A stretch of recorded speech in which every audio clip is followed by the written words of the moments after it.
poor college kids trying to make, if we worked on the side, we also had this business. That's kind of how we've kind of come together. Harold was getting old enough. He was thinking retirement. This is just big enough. It's not like a Subway or something where you can just sell it real easily, but it's not big enough for the big guys who are really taking notice. It's kind of this awkward place. And so, hey, Harold, I'd love to get out of the corporate world. I was a marketing director for Equifax. That's a credit reporting, banking. Terrible job. Very profitable, very prestigious, but yeah, man, backstabbing, corporate stuff. I miss my small town. I want to come back home. So Prescott High School, Yavapai College, ASU. And so I was chopping wood with him one holiday. We're just taking a cord like guys do, and you guys get to know each other. We talk about stuff over like work or play for sports.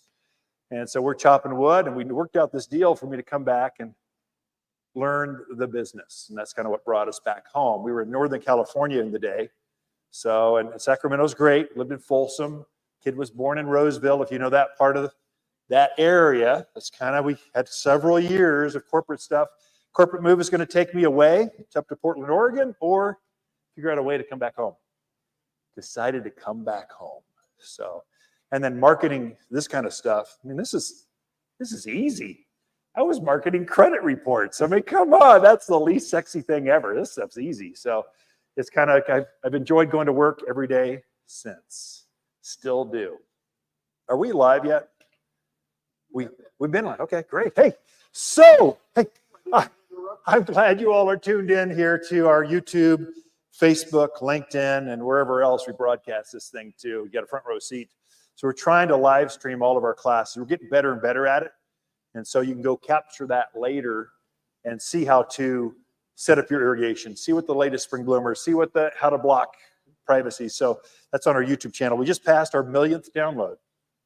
We don't broadcast this. We don't go to the world. We don't care about World Wide Web. We only care about you all, our friends. So this is local folks learning how to garden better. That's our goal. That's our hope.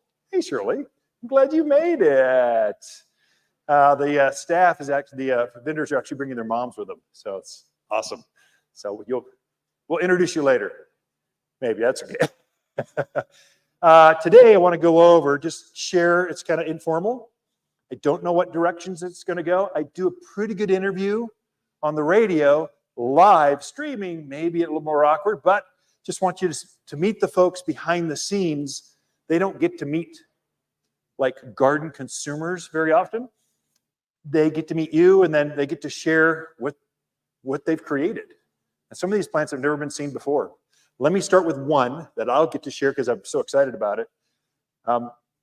Amaryllis. This is an amaryllis. Now, normally these are sold at Christmas, and they're red or white. Red. Who is it?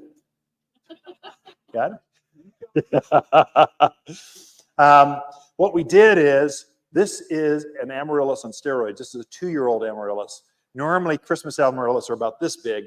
These are twice the size. What that does is, it'll put on 2 or 3 now stalks that are bigger, and each flower bract, usually they have 3 to 4 trumpet type of flowers. They'll have more flowers per stalk. These are Easter amaryllis. We've got 2 sets we're going to bring in. This is Easter set, so we've dipped them in wax. We put a stand on them. You don't plant these. You just put them on a table. You put them in the kitchen. You put them where you get to see them, and then they just bloom by themselves because all the nutrients, all they need is right here. As long as they're dipped in wax, they're not going to dry out, and they're just going to bloom. They're instant. They're like, this is so exciting. I never see this grade of amaryllis. I saw the size and went, oh, we got to have those. And so then we dipped them in moss. We've got some in rose petals. And then and these will actually be in bloom about Easter. Once they start growing like this, there's no stopping them. They just go. So they're kind of fun. They're like $30 for that, $40 for these. They're like $10 off when you buy 3. So take a look at those downstairs just because they're really cool and they're fun. Easter, I've got some that are coming in that are moss, and we've glued succulents on them. So now you got this really you got an art piece. and they will bloom for Mother's Day. So there's another wave coming in. And then we're done for the year. So that's something brand new you've never seen before. We just got them in. Yes. You could plant them afterwards. I've got several at my house. I'm not going to plant them. I'm going to throw them away. I'm going to treat them like my poinsettias. I'm just going to chuck them, go, it's a floral bouquet for gardeners. And for $30, I spent $100 on a bouquet for my wife for Valentine's because I love her that much. This is way cheap and more exciting for gardeners, and it will last a lot longer. It'll bloom for probably 2 months, 3 months, bloom a long time. Emeralds bloom a long time. All right, so let's go with, I didn't stage this, guys, gals, Patty. So Jim, why don't we start with you? Jim Roop is with Monrovia Growers. Now, Monrovia, come on up, Jim. Monrovia is kind of like the Cadillac or the Lexus or the Mercedes of the plant world. They have lots of new patents, lots of new beautiful plants, perfect. They hold plants back and give them an extra trim, so they're actually fuller, better. So they actually have a grade A product. Their plants are graded much like, I don't know what you grade, but A, B, C, D, and contractor grade. So if you just go on price, it's a scraggly thing in a bucket, but it meets the specs, and so they can get in there. That's not A grade. A grade is they hold it a little longer. It's an extra year at the farm. They've got you're providing a lot of our peonies, that kind of stuff. But it do get confused. When I walked across the Oh, it followed you? This newfangled technology, just stay with us. They actually hold the poinsettia, so they're actually a year older, so they will bloom this year for you. Poinsettia. So, not poinsettia, sorry. Peonies. Peonies, yeah. I'm still on amaryllis in my head. So anyway, Jim Roop with Monrovia. Jim, just say hi to the crowd. Hi. Hello, everyone. Yeah. I'm fortunate that I live here in Prescott, so That's awesome. I'm very fortunate for that. And just quick, Monrovia has been around since 1926. We were the first company to grow plants in containers in metal buckets back in the Still have day. them online? And we would ship them across the country on rail cars. So we've come a long way since then. All the product that Ken gets here from us, we have 4 locations, but all the product that Ken gets comes from our Oregon location. A lot of our conifers and that real cold hardy stuff. And then also from Central Valley of California, Visalia, where we grow a lot of also cold hardy type plant material. So The sunny stuff, like yuccas. yeah, yep, and a lot of perennials and Summer stuff too. blooming stuff. Summer blooming stuff, buddleias and stuff like that. Yeah. But anyways, I'll just talk about a few different plants that you may not be aware of. Well, tell us about yourself. How long have you been in the industry? Not since 26. You live here, you're local, which I love. You can live anywhere you want. You rep the entire state. So Right. if Monrovia is here, you're the guy. So you're on the road quite a bit. Yeah, so I live in the most livable part of Arizona, as you guys already know, which is Prescott. So, Yeah. but yeah, I've been with Monrovia for 36 years now. Wow. So, yeah. You're not thinking about retiring. You've got a job if you retire right here. Well, I'll talk to you in 5 years, okay? Awesome. Share a few plants that you maybe explain a few plants. That you Just curious, how many are kind of newer people to the region from the new last? people. First spring season you're growing here. Welcome. Well- Half the crowd. That's good. Okay, quite a few. Okay, cool. Yeah. That's great. So Well- you mentioned colder. We are a zone 7, just so you know. So when you're looking Yeah. at the tags, he's got a zone on his tags, it's 7. So you can grow zone 7, maybe flirt with 8 a little bit, but 6, 7, 6, 5, 4, 3, 2, 1. That level and lower, you can grow. So we're going to explain all those. We're showing those off. Yeah, the things we'll talk about are items that are hardy, that grow here year round, et cetera, survive the winters. Lavender is very popular here. There's different types of lavender. There's English lavender. This is a Spanish lavender, a zone 7. It's called Annuuk Purple Medley lavender. And it has a little more of a gray foliage. And Annuuk lavender has been around for a couple years. The Purple Medley is a new one for this year. And it blooms a bit earlier than the regular Annuuk lavender and has a longer blooming period. Lavenders are great for here. You just don't want to plant them on a north side where it's going to be shady in the winter. They have to have good drainage. So most people will do pretty well with lavender here as long as they're in the wintertime, more not on the north side so the soil is able to drain. But that's the More most sun, more sun. flowers. Most people have trouble with lavenders if they're not getting drainage, Is there a especially in the way winter.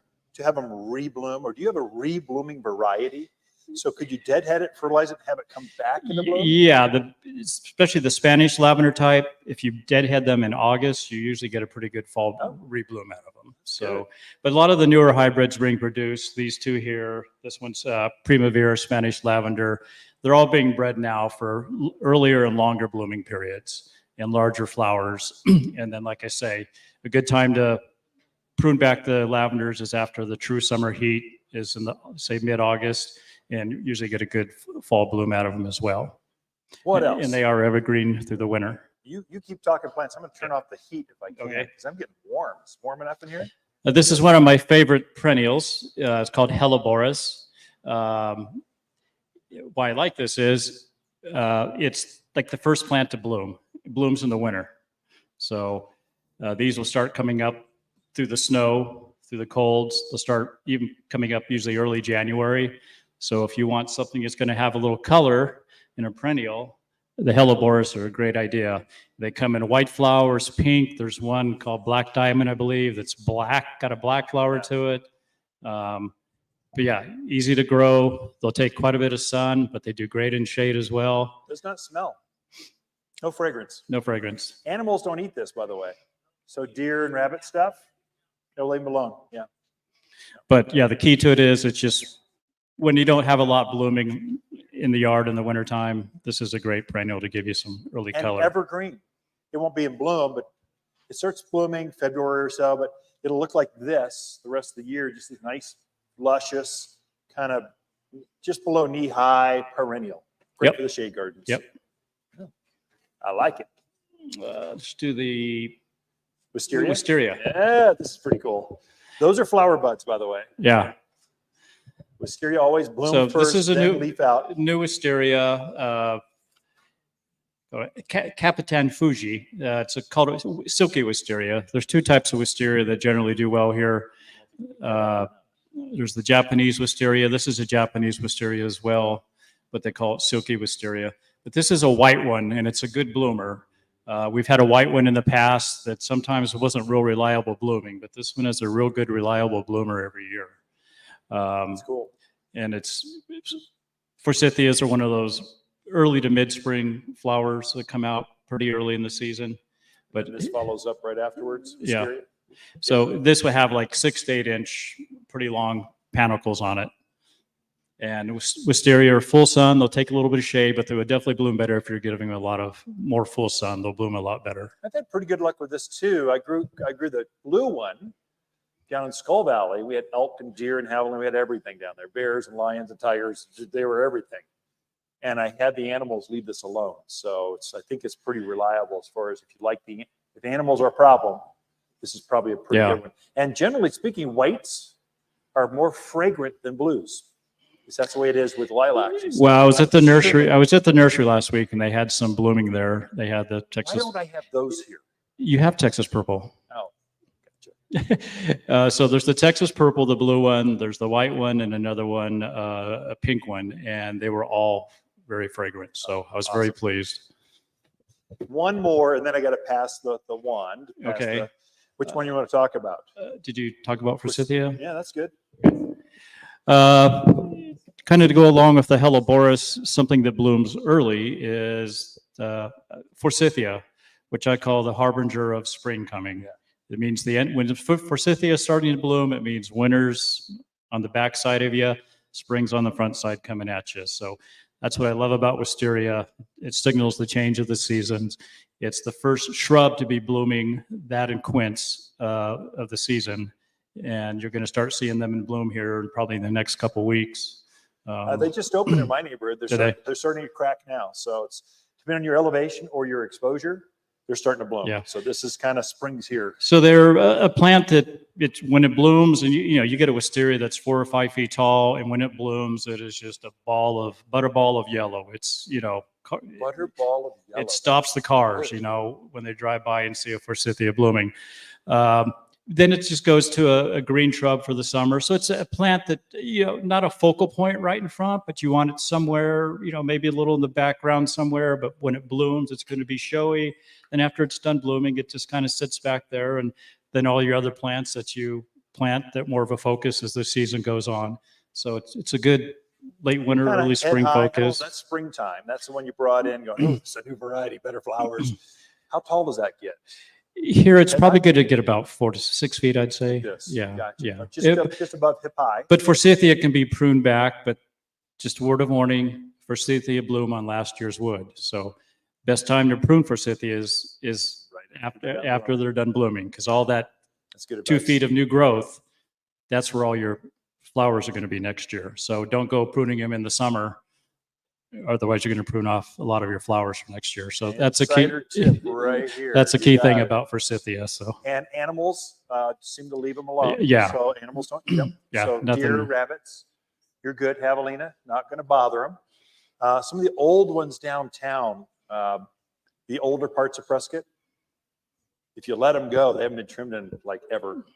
They're probably this big or a little bit bigger. Vase-shaped, beautiful vase-shaped tree, shrub. You can easily keep them trimmed back down to head high, chest high or so, real easy. Springtime, this one is $10 off for the special this weekend for this. So grab one. This one will naturally just let it go up to this level, right? Yeah. Perfect. Thank you, Jim Roop, Monrovia Growers. So thanks, Ken. yeah, you betcha. Who is next? Yeah, thank you.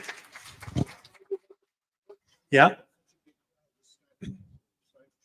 Oh, that's a good idea. Yeah. So I've got 2 things for you this week. Let's go. This one's for you. I wrote a book called. Can you hear me now? My Secret Garden. So privacy screens, hedges. Basically, you've got a new hot tub. You don't want your neighbors looking down at you. You're having dinner, sipping coffee. You don't want neighbors walking by seeing you. I've got a book on the plants for here, how to space them, how to water them, how to get them to grow faster, how to get them to fill in, what kind of overlapping pattern. It's pretty detailed for it's not just Google download. It's actually our local garden content. I'll send you a digital copy of that, PDF, so you can read on your tablet or wherever. Read on your phone if you want. I have all the charts. And then we're coming into watering. As soon as we warm up after this, so as soon as we get a week's worth of 70-degree weather, you need to activate your irrigation. So right now it's maybe a little bit early because we just snowed a little bit. So it's still frosty. But as soon as things start blooming, daffodils, forsythia are going, and we've seen 70-degree weather, which that'll be in the next couple of weeks, you need to turn on the irrigation. I'll send you that, how often you need to water and how much by variety. So trees and shrubs, perennial gardens, vegetable gardens, lawns, if you're doing lawns, how often should you water? I'll send you those 2 things by the end of the day today, or maybe it's by tomorrow. It depends on how busy it gets today. So I'll send that to you. Yeah. Does your book make a distinction about watering schedules for soil that drains well versus clay? Yeah. So his question is, how deep do I go with the water guide? Loam, sand, or clay? Do I make a difference? No, not really. So it doesn't really matter. The main thing is about frequency. Don't do it too often. So, and then we're all gardeners, right? I can't tell you exactly how to water your yard. I can get you close, but then you're going to do your garden thing. You're going to tweak it thereabouts. Generally speaking, most landscapes, trees and shrubs, about once a week. It's pretty good. That's probably enough. Flowers are going to be more often. Veggies are going to be a little more often, but you'll have that handout by the end of the day. That's my goal. Okay, so put your name down. If you're part of the garden club already, so like 11,000 of you now, it's not going to all 11,000 people. It's only going to you all. Okay, just you all. I don't want to clog up everyone's emails. Rio, I'm glad you're here. My gosh, yeah. You'll have the handout. Let me not go. Andy, come up here or we'll run out of time. So Andy Dannenberger with Fertilome, or VPG, Volunteer Purchase Group. Basically, farmers were good at co-ops. And so years and years ago, we all got together and we started a co-op called VPG. And now they put together Fertilome, High Yield, a lot of our hard goods. And then Andy is our, I don't know how many states you're like the whole West, VP of like the world. The world West. now. The world now. No, no. So I'm the senior sales manager for the Western United States. So, but I physically call on Southern California, Arizona, Las Vegas, and Hawaii. And so rough life. Yeah. Terrible. The best part of the country, right? That's awesome. Exactly. So, How long you been in the business? so I have been in the business for, believe it or not, close to 40 years. Wow. So I started when I was 15 and a half, working Wow. in a nursery just like this. Put myself through school in horticulture and business development. And so here I am, worked in all different kinds of things, from distribution to nurseries to manufacturers and so on and so forth. Yeah. And I've been now with Fertilome for 10. 10 years. 10, Wow. absolutely. So you and your family live In Southern where? California. SoCal. That's okay. Half the crowds, we won't ask, but half the crowd we know is from California. It's Yeah. all right. Well, like I always say, there, I have coworkers back east, and they go, "Yeah, all you people from California are moving." I'm like, "Wait a minute, 60% of the people in California are not from California, right?" Yeah. So, anyways, but yeah, I'm living in Southern California in a little town called Murrieta, just north of Temecula, wine country. There Yeah. you go. French Valley, so that's where I'm from. You Absolutely. got to be from California. That's a good place to be. Yeah, it's a Yeah. good place. Absolutely. So Fertilome, you've shipped our stuff. You've been doing that for years. Mhm. And we're part of the owners of Fertilome. So we're part of the co-op. Right. So you've created some products and hey, you need to talk about Humic because it's time. Yeah. So especially we have for new plants. We have some a few products here. Ken asked me to pick up a few. If you're not familiar with VPG or Fertilome and High Yield, we're a very special company. We only sell to independents. Yeah. Okay, so we offer protection to our independent nurseries and garden centers. It's written in our bylaws that we don't sell to mass merchants. So you'll never see these brands in a Home Depot, Lowe's, Tractor Supply, or a Walmart. Say it again, please, out loud. I will say it really loud. We do not sell to publicly traded companies, Home Depot, Lowe's, Tractor Supply, Yeah, and well, Walmart. Because how many experts are in a Walmart? Does anybody know? Zero. Does anybody know? It's not 0. It's -8. True. It's a true study. So God bless them. That's okay. But this is where you do find experts, is at Waters Garden Center. Okay.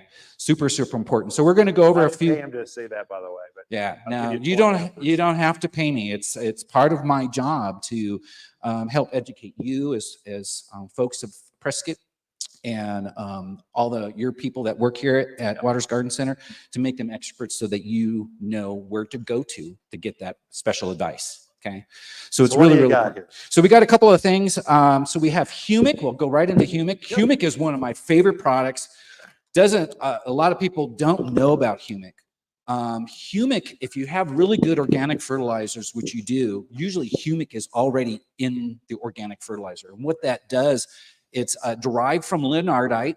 Leonardite is a biodegradable, or not biodegradable, but it's a decomposed organic matter deep in the crust soil, harvested out of New Mexico and the Dakotas, right here in the United States.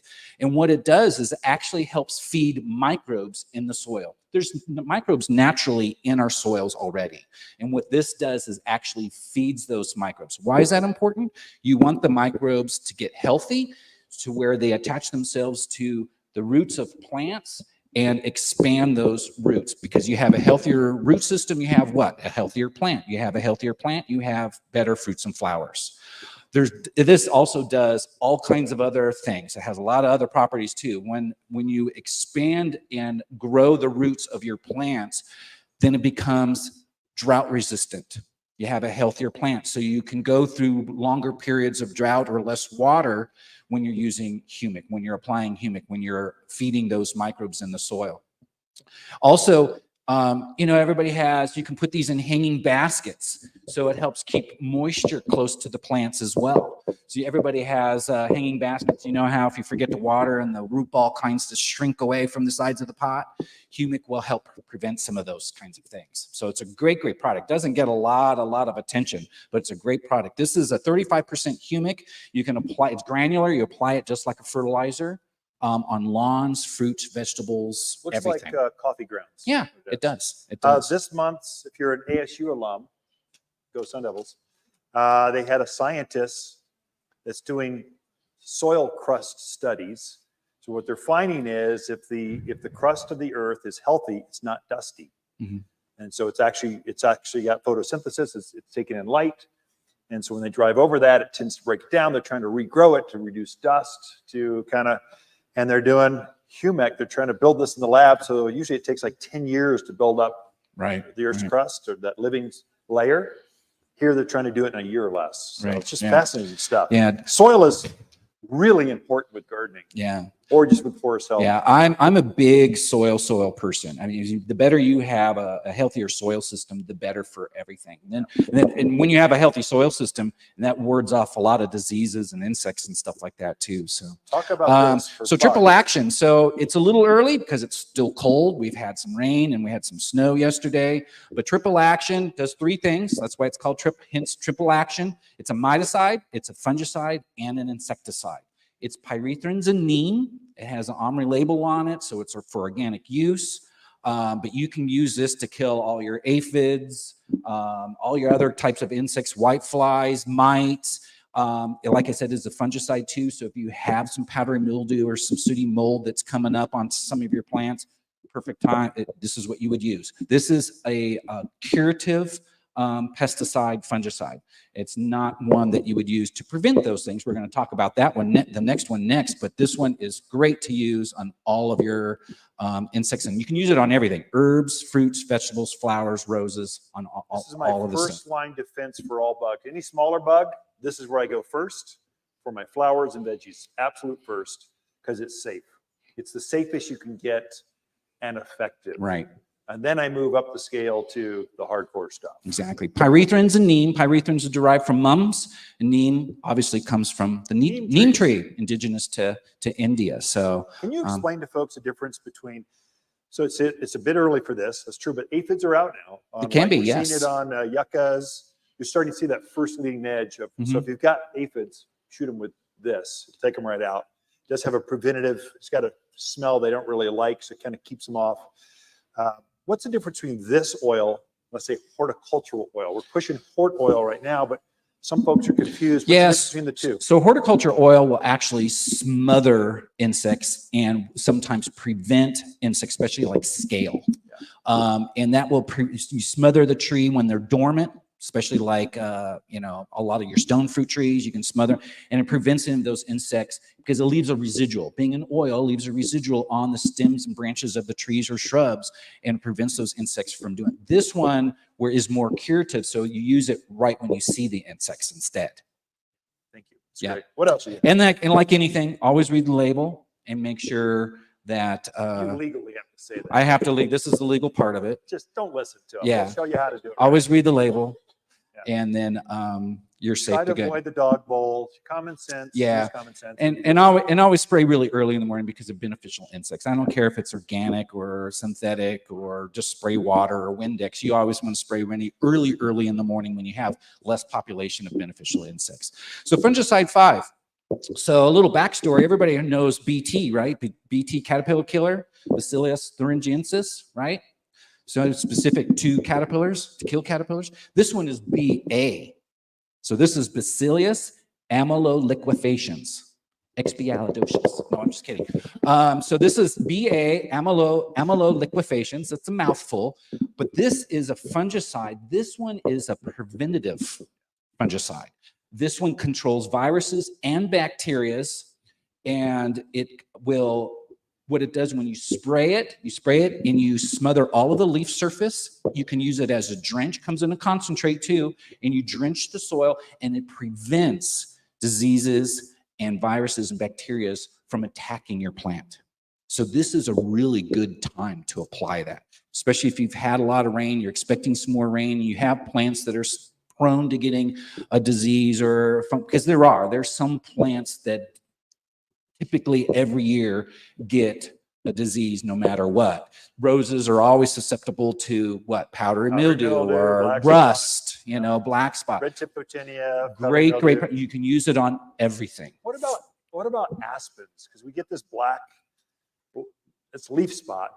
Would it help keep that off? of Absolutely. aspens? 'Cause I would that's the do, problem here. being an aspen tree, you're going to have to use the drench. So you're Yeah. going to drench the soil. It's a 1 teaspoon per gallon of water. You carry it in a pint concentrate down there, and you drench the soil. After it's after it flower, or it doesn't necessarily flower, well, it kind of does, but after it leaves out, then you want to spray that to prevent the diseases from coming on later. This is like the latest, greatest It's a organics. great on the market. product. This Great is a new product. It's really good as a coffee creamer too. Completely safe. Not really. So, anyway, this is magic stuff. If it prevented diseases for humans, they would be probably flying off the shelf right at the moment. Anyway, Andy Dannenberger, All right. thank you. Bring up the next guest. Get over, Andy. Let's go with Aaron Lamb, Trees of Corrales. Oh my gosh, I'm so excited about your stuff. Aaron has a farm in Albuquerque, which is the same elevation, same growing, same water, same sun, it's the same. We love going to farmers that are growing things for us. Aaron is, how long have you, microphone's right there. So Aaron drove over from Albuquerque, and congratulations, by the way, a new father. There we go. Tell us about the kids, right? Yeah, but I just had a little boy. We didn't think we were going to have another one. So that's, 3 months old, I guess. 3 months. Yes. You, It's good. It's you good. look pretty good. Like Yeah. you've had some sleep. Well, you know or what? something. He's really big. And he hit 12 pounds like at week 9, and he started Wow. sleeping through the night almost. Oh, So nice. fingers crossed, but it's been pretty good. Yeah. So and Well, my that's and my great. daughter is ecstatic. So So you have been farming for how long? How long you been in the industry? Give us a background So story. myself, I've been in the industry, since about 07, 08, when I first got started on the retail side. I managed a retail garden center for 8 years and then went to Trees of Corrales. My background is originally in reptiles and amphibians and herpetology. And so I did I've not kind know of that. taken the plant world and incorporated it into all that, the stuff I was doing on the other side with the herpetology work. So You know what I would love to do is there's quite a few people that feed tortoises here. There's more than you think. And they keep asking me for a tortoise list. I would love to get together with you and come up with which plants are best for tortoise. yeah, Could you help me for- with that? I probably could, yeah. You want to know Awesome. something funny is I actually have an African sulcata tortoise that I got in 01, I think. It was either 2000, maybe it was 2000, and was 3 months old, just a little tiny thing. She's now Oh my gosh. real big. 30 years later, 24. And yeah, it's what 24, about 23 years something. I have a really small patch of grass in my yard just so I have it for the kids and dog and stuff. She mows that down. I actually don't really have to mow the grass, so Yeah, it's kind it's of good. nice. Yeah. But there's some other stuff. It's funny. There's a type of switchgrass. It's called heavy metal. It's a blue Yeah, we saw that switchgrass, one. real pretty. When it was waking up last year, I had this plant. I didn't have anything around it, and she just kept hammering it. I finally had to put a bunch of rocks around it to kind of keep her away. The contrast of all that was she hammered it so hard multiple times early season that grass shot up like crazy. As soon as I finally gave it the opportunity to do so, it just took off. So it wasn't necessarily a bad thing, but it was so pretty. I was like, okay, that's enough. This is for the yard. This isn't for you, That's awesome. Anyways, So what kind of plants you want to talk about? What'd you bring up? Trees of Corrales, the name is kind of deceiving. Started as a tree nursery, a B&B tree nursery back in the mid 70s, and then kind of expanded into doing everything, full gamut, and small court flats all the way up to larger container trees and all the B&B field trees. So a lot of nurseries will start to slow down at the end of the season. We just kick into field tree mode and we start digging trees and shipping trees out to all our customers. The plants I wanted to talk to today, what do I got here? You only have that Don't much. have I'll bring that it to much. you. How about that? They're all right down here. Um, This one I'm so excited So- about.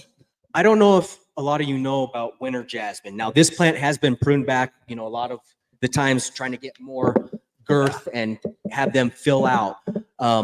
One of the earliest bloomers for you, it should be basically the earliest blooming shrub before forsythia, has a smaller yellow flower. A lot of people will mistake it for forsythia Yeah. when they see it.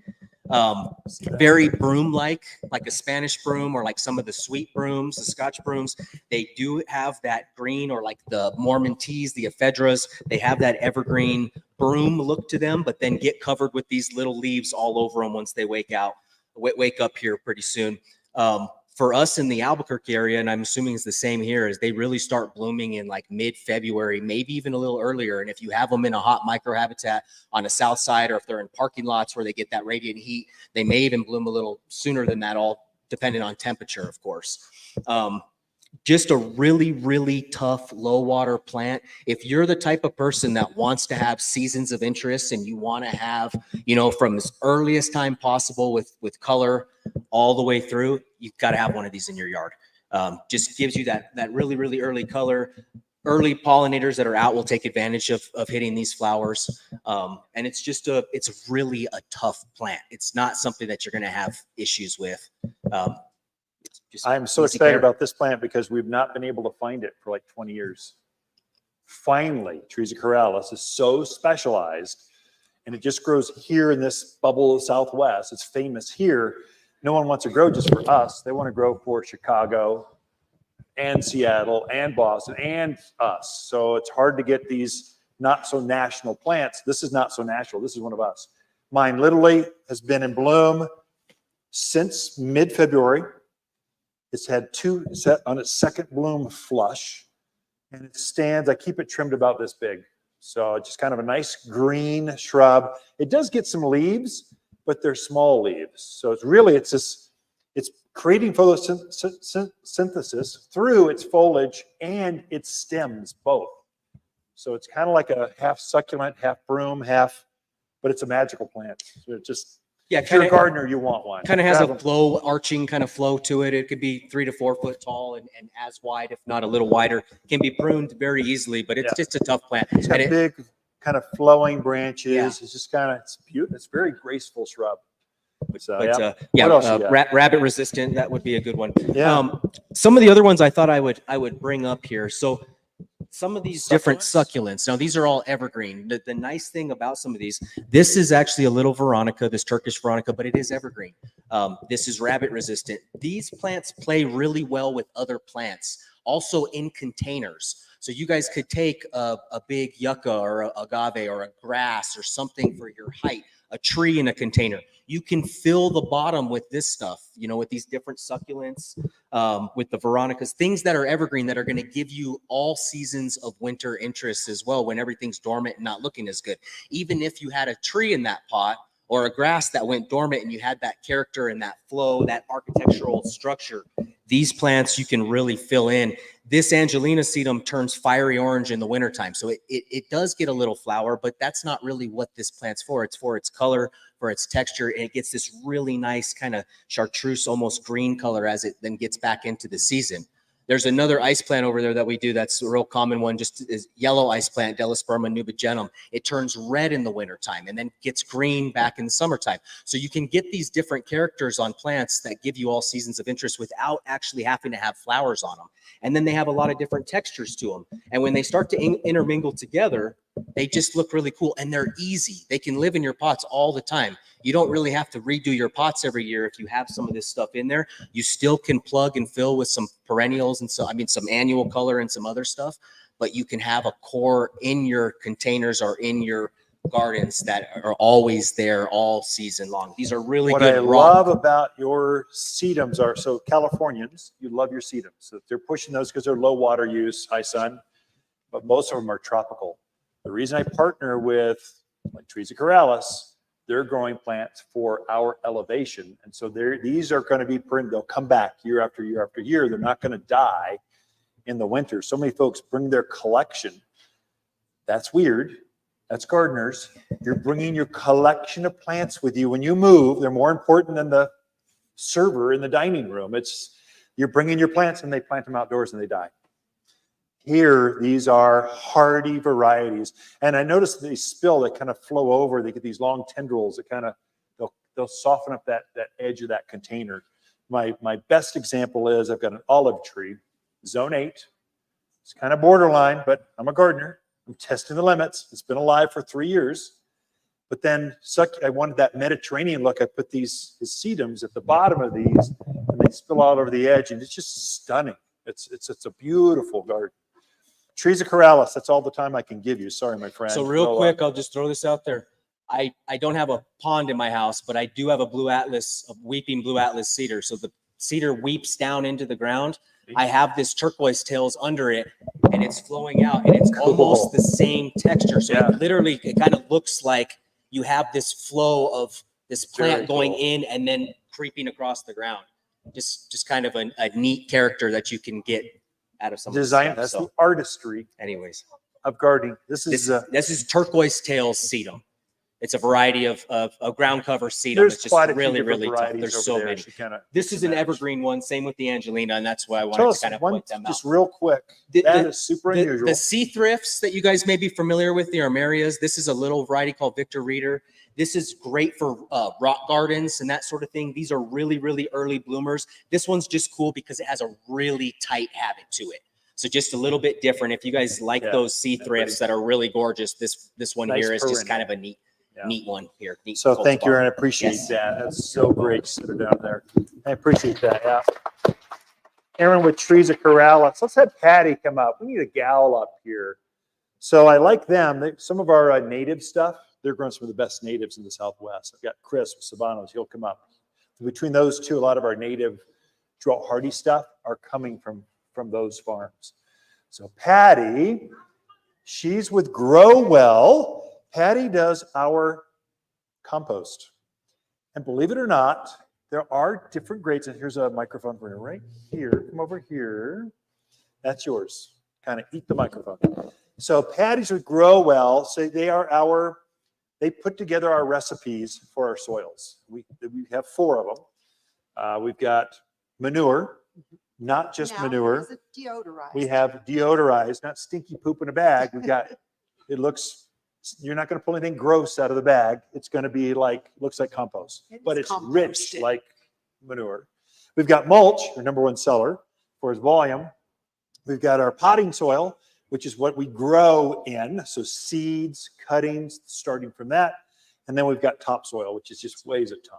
So Well, I'm glad it's you're here. supposed to. it's not supposed to float away. Right. So tell us about yourself. How long you've been in the business? How long you've been Oh, doing this? goodness. Just to personalize it, so you're a person, not just a sales rep.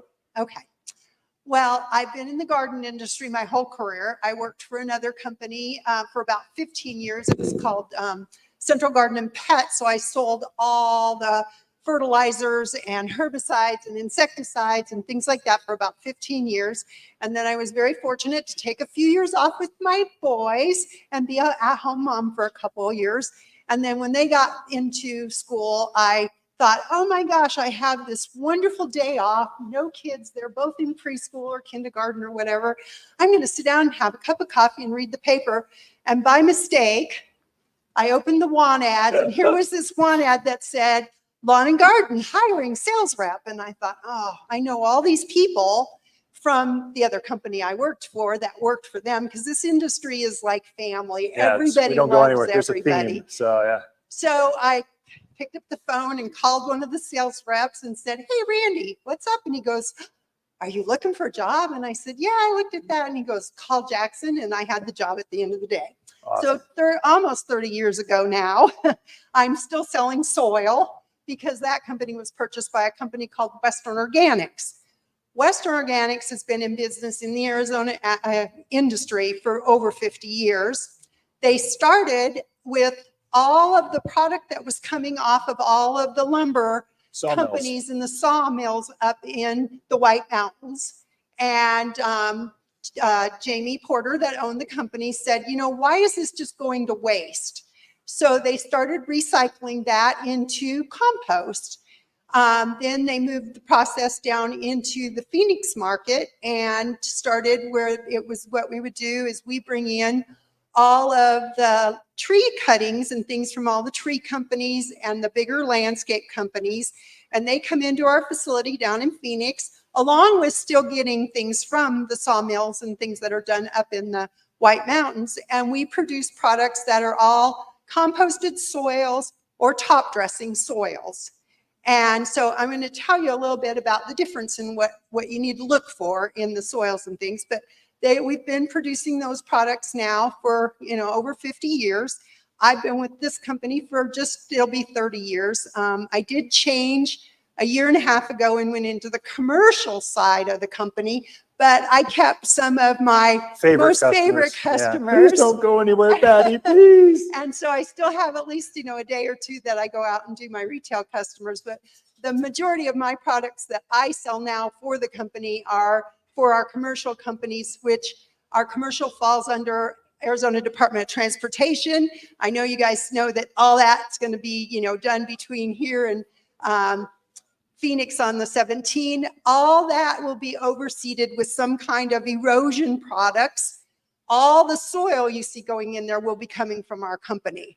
Any projects you see throughout the state that they are doing on your highways comes from ours. We're spec'd into everything. Are you doing farms and golf courses too, or just road work? Or? Most of the golf courses and that kind of stuff is serviced through landscape companies or got whatever. it. So I don't do a lot directly with that, but I will tell you, we do, if you go down into Scottsdale or you go into Tempe and you see the high rises that have the gardens on the sides of the buildings, like the Optima and Kierland Commons and those, all that soil is spec'd in by the company that does the water sealing in those planters. Our soil is spec'd into that. I We didn't know work that. with them. So I'm doing all those projects a lot now. So it's kind of more in the office instead of out on the field and stuff. So but I still explain have some soils or we'll Okay, run out of we're gonna run time. out of time. So start So- with the poop because it's poop time. deodorized steer Here, manure. I'll put it out here so the folks on the Going to camera be can see it. completely different than just a raw steer manure. Raw steer manure, which we do produce, we bring in the raw steer manure, or basically it's dairy manure because it says steer manure, but it's dairy manure. It comes in from the dairy, and then that gets blended in pretty much right away with compost and put in a bag. On the deodorized steer manure, it is brought in and composted for a length of time, heat treated so there's no weed seeds, the salts are leached out and everything, and it's mixed with some compost and then put in the bag. So it's a processed compost manure so that it's not going to have weed seeds and it's not going to have salts. Your just plain manure can burn seeds like in it. crazy. This It's isn't going to going to have be an far unstable less. nitrogen. This is going to have a stable nitrogen.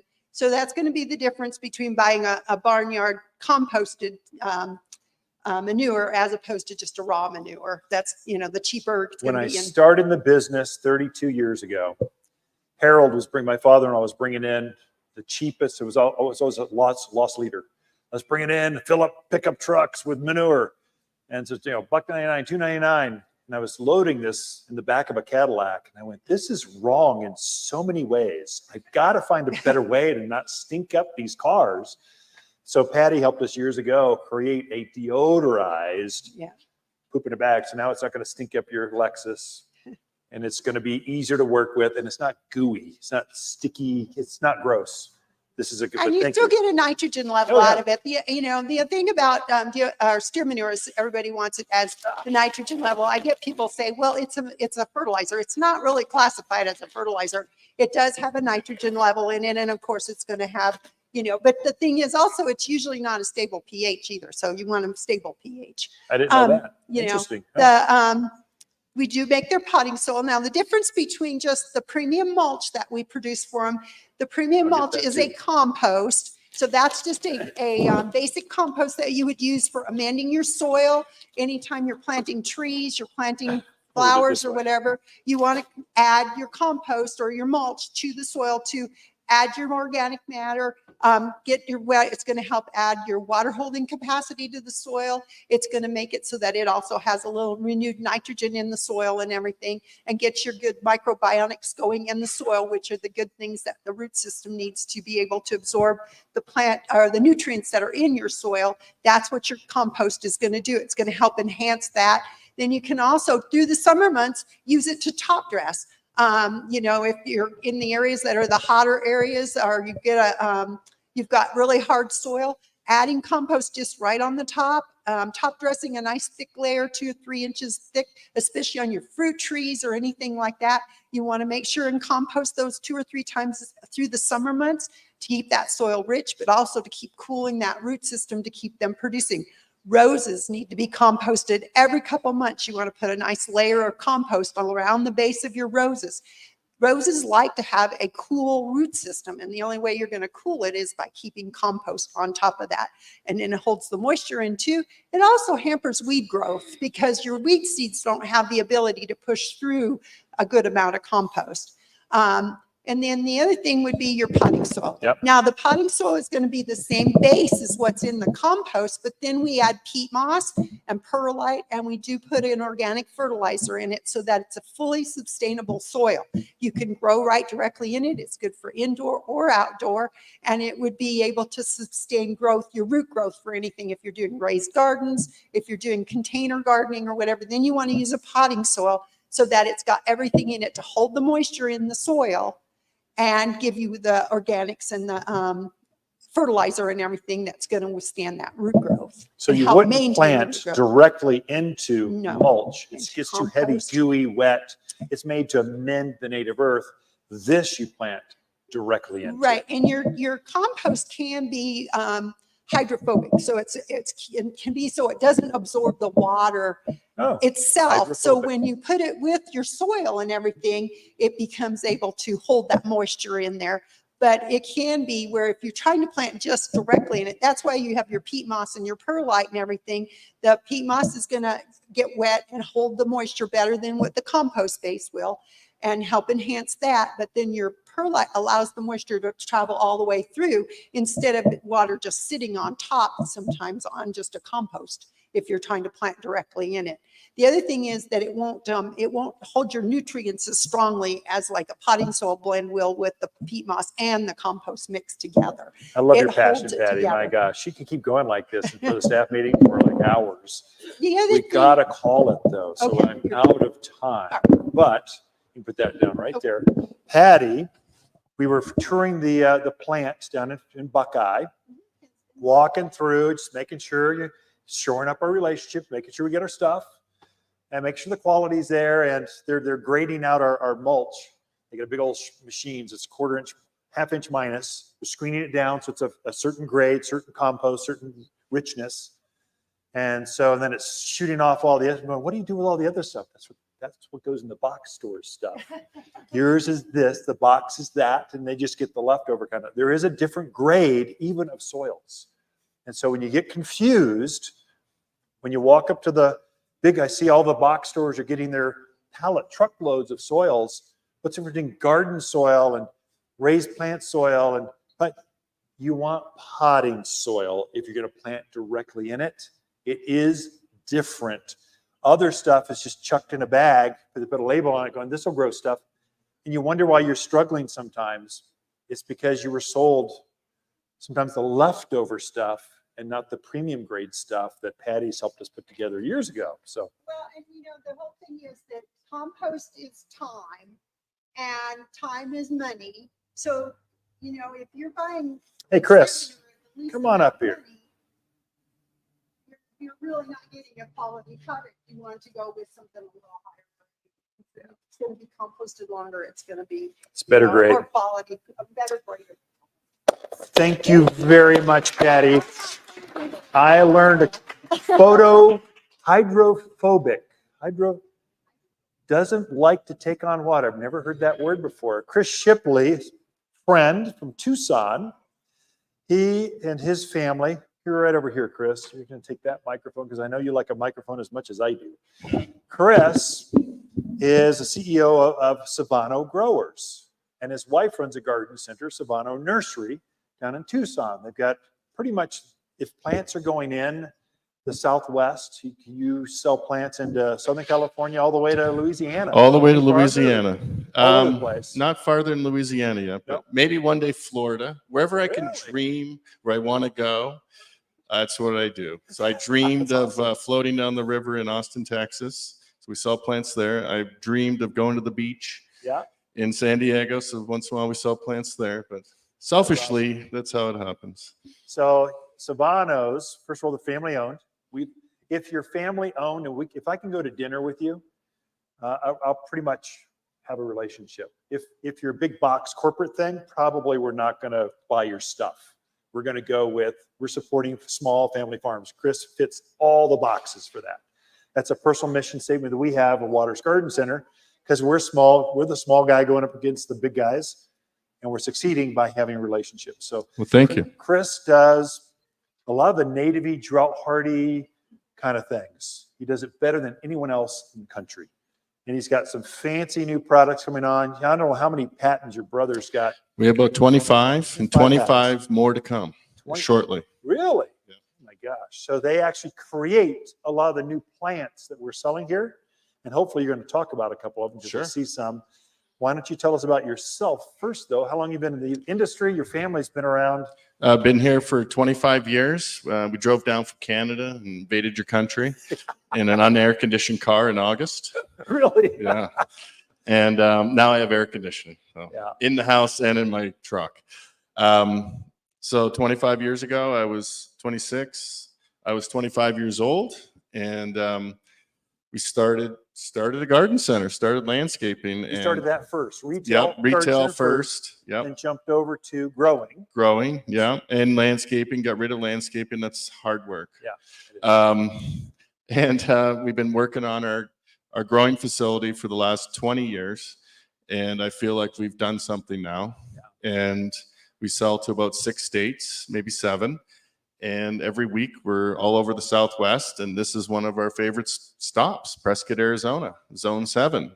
It's not, our bread and butter is Zone 8 and 9. We're definitely in the desert of Tucson. So, but we do have plants that are applicable to Prescott, and some of the new ones are here today. And you got how many family members which one you want to pull up? How many So members you yes, got? 2 brothers, Alex and Nick. Nick is our grower and our breeder. Alex is in sales with me. My dad, who's 84 this year, works 6 days a week. I only work 5. So just so you know, I work 5. Oh, His today father- I'm working though. So that's His father's 6. crazy. My dad is crazy. Les, and my wife, Mel, runs our garden center, Savano Nursery. She does a wonderful job. We have a wonderful garden center in Tucson.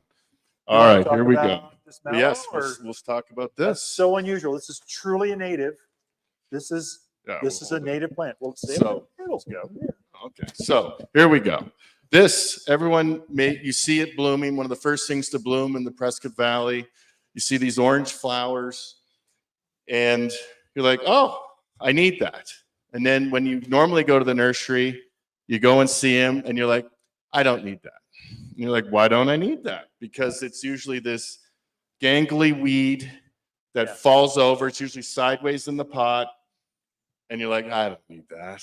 And then if you did plant it and you still needed it, by July, it would look like a 5x5 tumbleweed. And you're like, I really don't need that. And don't smoke around it because it'll light on fire. And Yeah. Your house will go. Anyway, I'll calm down. So we were growing it, and it took us 8 times to get it to stand vertically. And I told my brother, we're spending so much money on labor, get rid of this weed.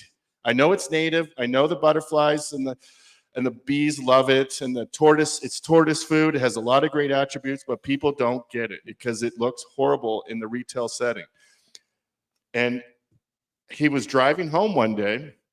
He was doing about 60, and he saw one amongst the 10,000 globe mallows driving by in March, blooming. He saw one that was different. Breeding can be done a lot of ways. This is one of them, where you just find a really cool plant amongst the 10,000 others. And this plant was dwarf. It only stays below your knee. Very unique. So below your knee in July doesn't look so offensive. But this will bloom in Prescott from April, probably into July, stop, and then it will bloom again sometime in September, October into November until you get a really hard freeze. And we made it dwarf. So it's a dwarf. They're all cloned, native, zone 5, native to Prescott, native to Flag, native to Tucson, but it only gets this tall, that tall. And this. Normally it It gets, stays full and doesn't get leggy like the. right, it has way more flower. Because it's small and tight, it has way more, the difference between the leaf and the flowers, you see how short the distances are between? Normally they're big distances in between. So it's a really showy plant. It's called Orange Crush. You should have it. Yeah, this is, and you only find it at Waters. Yes.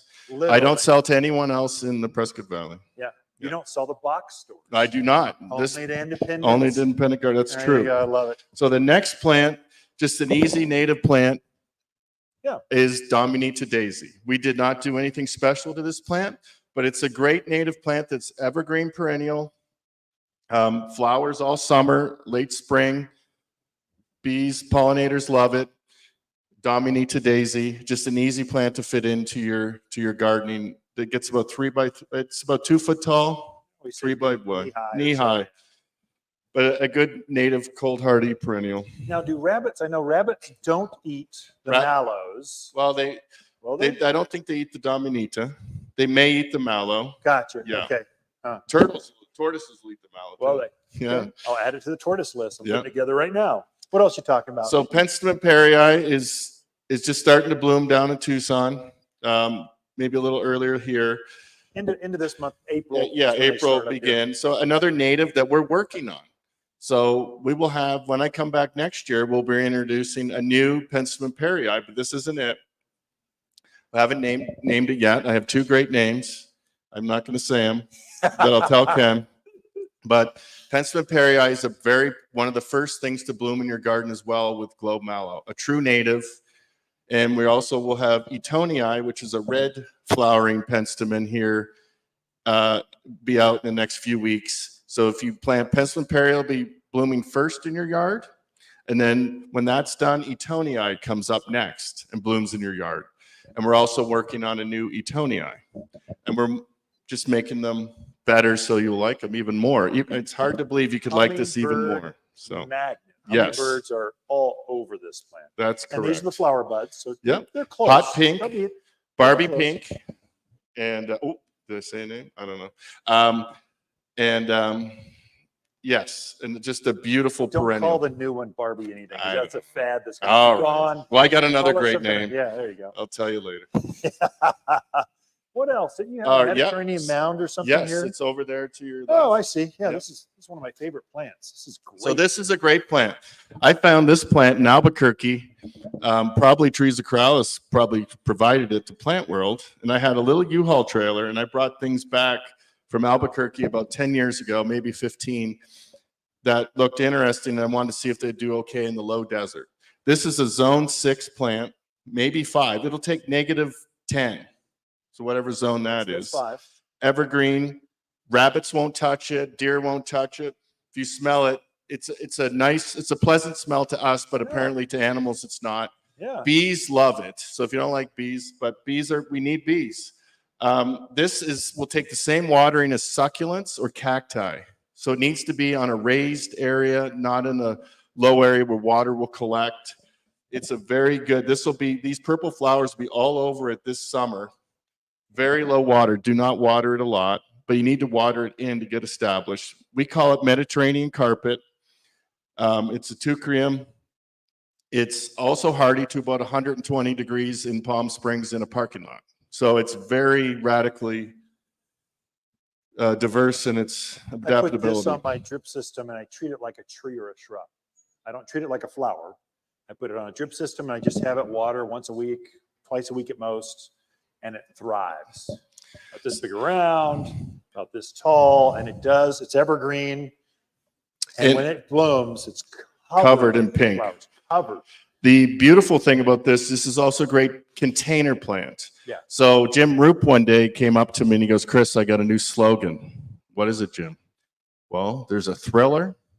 That's the plant that's in the back of the pot that shows off. Showy thing. And then there's a spiller. What are you talking about, Jim? It's the one that spills over the top, over the pot. This is the spiller. This will spill right over your pot with pink flowers. Nothing will touch it. You can put it in the front of your house where the deer could get to it. And whatever thriller you want in the back, that takes low water. And you could go away for a week on vacation and come back, and it'll still be there for you without water. Or the neighbor kid forgot. Mediterranean carpet. It is It's a great pretty. plant. It does actually, looks really handsome in a container of some sort. So I've had several. Jim, did you invent the thriller and the spiller? He's not listening. Talk about this one Yes. last thing. This yours too? This is here, I'll bring it to you. You sure? This is exciting. Again, I got two more plants. This you plant, better though, hurry. this is our invention. So this is a dwarf giant yucca. Most giant yuccas get 6x6, 8x8, 10x10, or 4x4. That's a big range. It's a frustrating range when people sell you a plant, you think it's going to be 4x4 and it gets 10x10. That's a problem. So we came up and we created this plant called Little Giant, and it stays 4x4, period. It's genetically, they're all the same. It's just starting to bloom. This is its spike, and then the spike will get up to here, about 7 feet. It will bloom multiple spikes for about 6 months, which the other plant, the normal giant yucca, only blooms for about 6 weeks. This is a beautiful accent plant to put little perennials around. It'll guard your garden like a soldier. And Little Giant will always be 4.5 to 4 feet by 4 feet with blooms up to 7 feet in Prescott for about 6 months of the year. And it will work well in Phoenix. It'll work well in Prescott. It'll work well all over the Southwest. Wherever zone 7, 6 is. Number and up. one seller we sell up here is red yucca. That's one that gets about foliage is here, the flowers up to here. Hummingbirds love it. But sometimes that's not big enough. You want that structure, but it's not big enough for that back corner against the back. This one is the same thing, only with some girth, some size. Yeah. So there's a place to spec that. There in. is. We have 5s and 15s. Yes. And it's a wonderful plant that's just super low maintenance and water and will look good all summer. There's not many things that yuccas that bloom all summer. The last plant is What are you looking at? Obsessions, this little weedy plant right there. This one? Yep. And I'm going to tell you why you want this little weed. Because this little weed is a powerful plant. This little weed of mine. Yes. Let it shine. And we named it Obsession. And that is a cologne for men from the 80s. I think I wore it when I was in high school. And I'm not joking. So this little weed of mine called Greg's Mist, Conoclinium, is one of the most powerful food sources for butterflies. And it has little purple flowers that the butterflies will, once the butterflies come out and the purple flowers are there, they will find it and they will drink all day. They'll go round and round in circle, like they're in some sort of trance. I didn't want to say crack cocaine because that sounds bad, but they're in a trance and they go round and round. But in closer to fall, the male queen butterfly, which kind of looks like a monarch, all of a sudden he starts drinking from it. And you're like, well, what does that mean?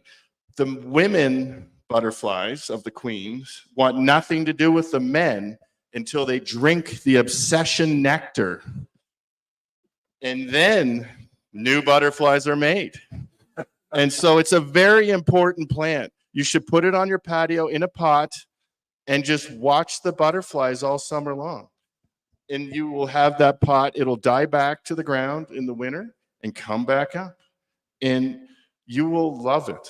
It looks like a weed, but the butterflies, when you're drinking your coffee or having a drink on your patio, is priceless. And your grandkids, your children would be amazed when you come into our garden center. We have it planted at the front, and the kids are fighting. The little ones are like, "Oh my goodness, I can't get in." They love it, and that simple, yeah. Every garden needs, when you're doing great work for the butterflies by having it, and you're going to enrich your your own lives by having it too. Butterflies are kind of like the fairy. Obsession. We all wore it. You know you did. So Thank there you go. Chris. I You're appreciate that. Love it. Thank you, Chris. Savano Nurseries. Douglas, you are up. The Flower Man. Flowers. Douglas represents Armstrong Growers, the largest, not largest, the largest independent Yes. garden center producer. Again, independents. They're not family owned, but they're ESOP owned. So he's one of the owners of the garden center. The employees own Armstrong Growers. And so we love that too. So most of our flowers, tomatoes, a lot of our perennials come from Armstrong Growers, and Douglas is our rep. So he comes up and just makes sure we get the best of the best. I'm going, hey, we ran out. Can you go get us some Oregon? I don't know. Steal from somebody else. We want them. We need them. So he goes out and gets us our stuff. So Douglas. Yeah. So thank you for having me. Really excited. Fortunately, it is a little chilly, so I don't have as many things to get super excited about. But in the coming weeks, as it warms up, this whole greenhouse is going to be full of color and vegetables and herbs. But also, like Ken said, Armstrong Growers is ESOP owned. We only sell to independent garden centers, so we only support. There's a theme there. There's a theme. Family We're owned. picking our supply chain because we got through the pandemic like it was not a problem because we had our relationships and we had the Correct. friendships. Right. So tell us, how long have you been in the business before you, because I'm asking that. So Oh. you've got So- decades in too. Yes. So I've been in the industry for a little over 26 years. I've been with Armstrong going on 18 years. Wow. So, Yeah. before that, I actually worked with Jim at Monrovia Growers. So. Oh, I pretty did much- not know that actually. Really? Yeah. Or I forgot. I Oh, don't yeah. know. I did inside sales for them. So Ah, yeah, and then okay. moved down here. So Gotcha. yeah, so this is all I know. I have a horticulture degree from a little school called Delaware Valley College of Agriculture back east, if anybody's from the East Coast.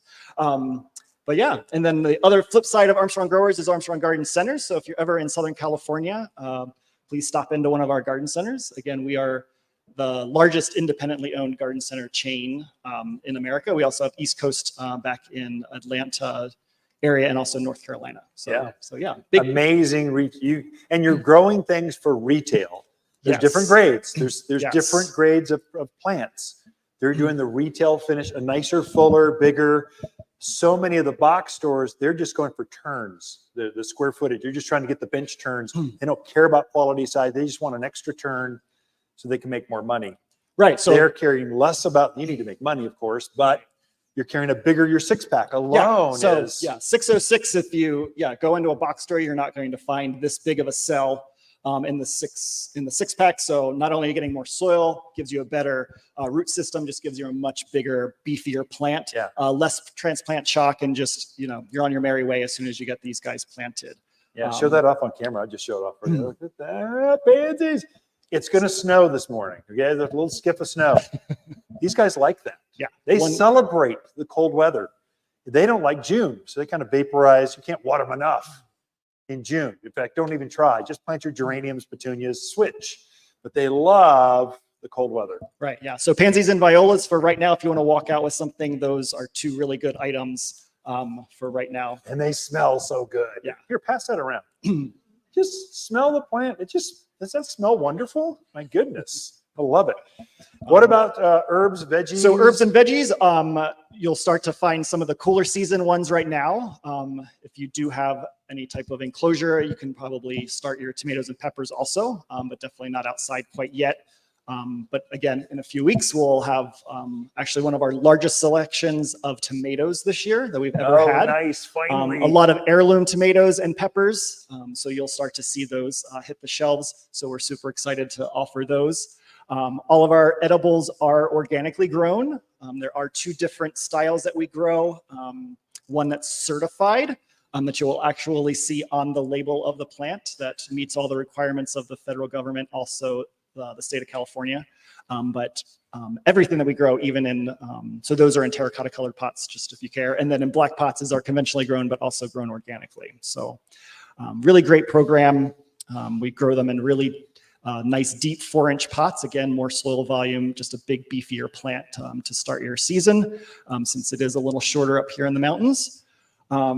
Start bigger. Yep. Yeah. Start Yeah. small, start big so you can catch up. So Yeah. that's, Yeah. And so we'll also, not just the 4-inch in the veggies, but we'll also have gallons and then a large cachet that already has a cage that is pretty much ready to start fruiting immediately. So give us a few weeks and we'll really be loading this place up and have lots of pretty lots of much options. this greenhouse is his stuff. Yeah.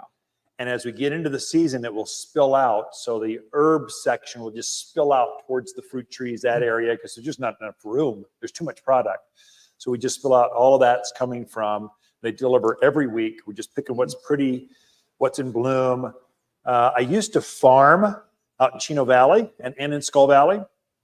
And during the Great Recession, I kind of said, that's hard work and extremely risky. A greenhouse just full of plants. You don't know if you can sell them and you got to find a way to move them. So I just started, I said, I'm going to close that down.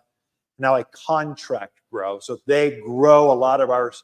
So instead of me taking all that risk, I have them do it for me. They like it because they have a guaranteed sale. And I like it because I get the size I want and the variety that I want. And so I've partnered heavily with all the folks you're seeing here, but they grow a lot of our tomatoes, flowers, geraniums, that kind of stuff. And they're growing it for us. Yeah. Yeah. Like this week, we actually have a couple of new products, some California poppies coming in, some Iberis coming in, and then additional pansies and columbine. The So poppies bloom. yeah. right here. Oh, good. And this is the champagne Yeah. bubbles mix one. Yep. But yeah, the orange Californias will be showing up next week. Poppies are so easy to grow. Oh my gosh. They seed, they come back. They're just great. California poppy, you're going to have some of those coming Yes, for us. yeah, So those will be they're coming on related to Wednesday. this. So that's awesome. Yeah. Well- Another good plant. Can you grab the euphorbia? Euphorbia, Ascot. rainbow ascot. Where do I know? I saw it someplace. Rainbow Oh. ascot. Rainbow ascot. There you go. Here we go. This is another really good perennial here. We grow it in the gallon and also we'll have some cachets later in the season, but just a bulletproof plant for you guys. The animals don't eat it. It gets about 20 inches by 20 inches in a nice mounding habit. Here, just put these together because they just good look companion. together in the same pot. This is your showy, this is your flowy kind of thing, but they're both succulents. Euphorbias, they're kind of got a real thick, milky kind of sap to it, makes it very robust. Yeah, and low water use. So another really good attribute of both of those plants. Yeah. Um, So this is one of the few evergreen perennials, gets up about knee high or so. That last heavy snow about a month ago with that really heavy wet snow, it did kind of take it in the chin a little bit, sort of laying down because it had all this foliage and all this weight. I just trimmed it back real heavy. I'll fertilize it. It will be a brand new plant by the end of April, it'll be this glorious new plant. It does put a flower on it. It's kind of Yes. interesting. Has like a bract.